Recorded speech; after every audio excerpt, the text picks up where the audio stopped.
Good morning all my dear friends, welcomes to Rahana আপুর রান্নাঘর। আজকে আপনাদের একটি চিকেন কারি রেসিপি আপনাদের সাথে শেয়ার করব।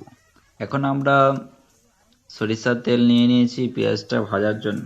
যতক্ষণ না তেলটা গরম হবে না ততক্ষণ না পেঁয়াজটা দেবেন না। আমাদের তেলটা গরম হয়ে গেছে, আমরা কুচি কুচি করে পেঁয়াজ কাটাগুলো আমরা এখন তেলে দিয়ে দিলাম। পেঁয়াজটা আগে ভালোভাবে কুচি কুচি করে কেটে নেবেন। আমরা এর পেঁয়াজের সাথে কাঁচা লঙ্কাটা কেটে নিয়েছি, একসাথে দিয়ে দিলাম। এখন পেঁয়াজটা আমরা ভালোভাবে ফ্রাই করে নিই। পেঁয়াজটা যতক্ষণ না ব্রাউন হবে না ততক্ষণ না মাংসটা দেবেন না। মাংসটা ভালোভাবে পরিষ্কার করে নিয়েছি জল দিয়ে। এখন আমরা পেঁয়াজের সাথে মাংসটা মিশিয়ে নেব। ভিডিওটি ভালো লাগলে অবশ্যই লাইক, কমেন্ট এবং সাবস্ক্রাইব করতে ভুলবেন না। এবং নতুন নতুন রেসিপি ভিডিও পেতে পাশে থাকা বেল আইকনটি অবশ্যই প্রেস করবেন। চিকেন কারিটি কেমন হয়েছে অবশ্যই কমেন্ট বক্সে জানাবেন। এখন আমরা হলুদ গুঁড়ো মিক্স করে দিলাম। গ্রাম্য ভিলেজ পদ্ধতিতে চিকেন কারি রান্না আপনারা অবশ্যই এটি বাড়িতে ট্রাই করবেন। এখন আমরা পরিমাণ মতো লবণ দিয়ে দিলাম। এটি আপনি আপনার ফ্যামিলির সাথেও খেতে পারেন বা ঠান্ডার দিনে পিকনিক বন্ধু বান্ধবদের সাথেও খেতে পারেন। এখন আমরা পরিমাণ মতো জিরা পাউডার দিয়ে দিলাম। এখন আমরা আদা রসুন পেস্ট দিয়ে দিলাম।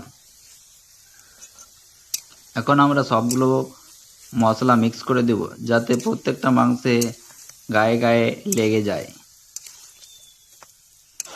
ভালোভাবে নাড়াচাড়া করতেই থাকবেন। এইভাবে মাংসটা ভালোভাবে ফ্রাই করবেন যাতে মাংসের গন্ধটা না থাকে। পরিষ্কার করার সময় একটা খেয়াল রাখবেন, ভালোভাবে গায়ে যেন রক্ত না লেগে থাকে সেদিকে লক্ষ্য রাখবেন। আমাদের মাংসটা ফ্রাই হয়ে গেছে। এখন আমরা জল দিয়ে দিলাম মাংসের ভিতরে, যাতে ইজিলি মশলাগুলো প্রবেশ করতে পারে।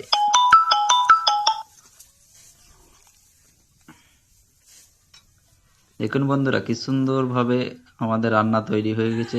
এখন আমরা এর সাথে ধনেপাতা হালকা পরিমাণে মিক্স করে দিলাম, যাতে চিকেনের গুণগত মান এবং টেস্টিটা আরও দ্বিগুণ বেড়ে যায়। এভাবে রান্না করলে আপনাকে চেটেপুটে খেতে ইচ্ছা করবে। অবশ্যই এই রেসিপিটি ট্রাই করবেন বাড়িতে। খুব সহজ একটি রেসিপি, খুব সহজে দেখুন কিছুক্ষণের মধ্যেই তৈরি হয়ে গেল আমাদের চিকেন কারি রেসিপি। এখন আমরা এর সাথে আরও যাতে এর স্বাদটা বেড়ে যায় এর জন্য আমরা গরম মশলা গুঁড়া মিক্স করে দিলাম।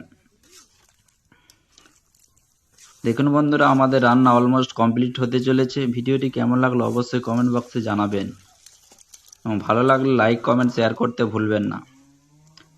আমাদের সাপোর্ট করবেন, আপনাদের সাপোর্ট একান্ত কামনা করি।